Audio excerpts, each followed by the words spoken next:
Hi అండి. మనలో pineapple అంటే చాలా ఇష్టపడి తినేవాళ్ళు చాలామందే ఉన్నారు. కానీ దాన్ని కట్ చేసుకోవటం కష్టమని కొన్నిసార్లు కట్ చేసేవాళ్ళు లేరని సాక్రిఫైస్ చేస్తూ ఉంటాము కదా!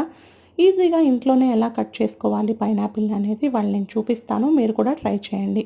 సో, ముందుగా పైనాపిల్ తీసుకొని పైన అండ్ కింద ఉన్నటువంటి ముచ్చుకలను క్లీన్ చేసుకున్నాను.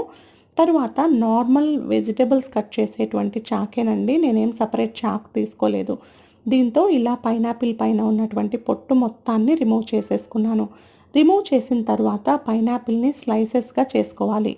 అయితే ఈ స్లైసెస్ చేసుకునేటప్పుడు ఒక చిన్న జాగ్రత్త ఏంటి అంటే పైనాపిల్ ఎక్కువ వేస్ట్ అవ్వకుండా కన్ను మొత్తం కవర్ అయిపోయేలాగా స్లైస్ చేసుకోండి. ఇలా చేసుకున్న తర్వాత ఒక స్లైస్‌ని తీసుకొని కన్ను భాగానికి 2 వైపులా వి షేప్‌లో ఘాట్లు పెట్టుకొని దాన్ని రిమూవ్ చేశారు అంటే ఈజీగా క్లీన్ అయిపోతుంది. సో, మీరు కూడా ట్రై చేయండి. ఎలా వచ్చిందో చెప్పండి కామెంట్‌లో.